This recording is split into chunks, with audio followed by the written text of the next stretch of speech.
Grabe guys, this oras na ng gabi, meron pang dumayo. Akala ko kung sino. Gagi, sino to? Naalala mo ba ako? Gagi, si Stratos! Legendary ng Pani. Putik yung Pani Gods to, diba? Hindi ako naglalaro ng basketball, boss. Hindi, napadaan talaga kami dito para sa bata ko. 1v1 ba? If ever na matalo mo to, magbabalik ako ng ML. Sige, magandang ano yan. Pero kapag manalo ka, bibigyan kita ng 500 pesos. Grabe, totoo ba yan? Tama yun, tama. Kinabahan pa ako, kala ko yayakin mo ang basketball eh. Durog ka sana sa akin. Sa totoo lang, dumayo pa kami ng ibang lugar, nagkakatapos na namin mag-basketball, pero sinadya ka talaga namin dito. Yun, Amateur pro player na top Philippines Bea, top Philippines Clint, and then top Philippines Bay.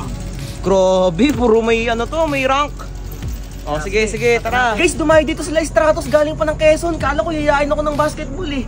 Nandito kami ngayon para dagdagan ng talo mo. Yun, dagdagan daw. Tara, game. 500 pesos pa daw guys. Nagbigay si Stratos pag natalo ko to. Matik yan. Kapag wala siyang score, additional 500 pesos. Uy, grabe. Kailangan magka-score ka ng isa. Sobra akong ginanahan sa laban na to guys, kasi nga daw kapag natalo ko to meron akong premyo. Sa una pa lang nagpahabol na ako para siya ay ma-micro. Pinilit kong magpa-lifesteal sa mga minions kasi alam kong lulusob siya. Sibat laban sa pana, tignan natin kung sino ang uubra. Kahit na first blood ko siya, hindi ako basta-basta nakampante kasi amateur player ang kanyang mga atake. Binigla ko siya sa part na to, itong si Stratos halos mag-init ang ulo. Ano mo, G? May pinalalo tayo mamaya kanina.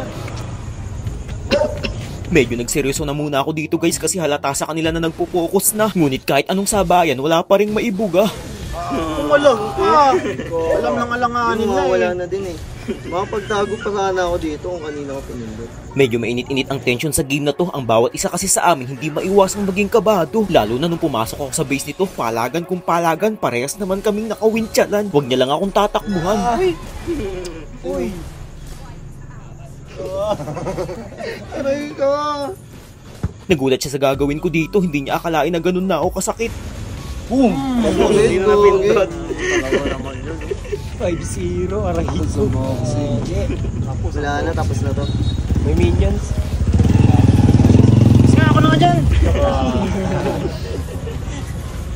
In the next week, si Stratos na talaga yung lumabas. Yeah! Dapat si Stratos lumaban dito, oh. In the next week, si Nice game, Stratos Jake. Nabahan ako kasi sabi niyo ano to, amateur? Amateur, grabe. Walo. Masalo sa mga... Saka si Jake talaga sa 1v1. Salamat. Nice game, tsaka lang. pa na ano. So dahil nanalo ka, 1,000. Hindi, totoo nga to? Dapat ako magbibigay. Hindi, okay yan. Dahil pinaunlakan mo yung ano namin kahit gabing-gabi na, alas 11 na madaling araw. Ulit guys, nagbigay pa ng 1K. Kahit ano, talo sila.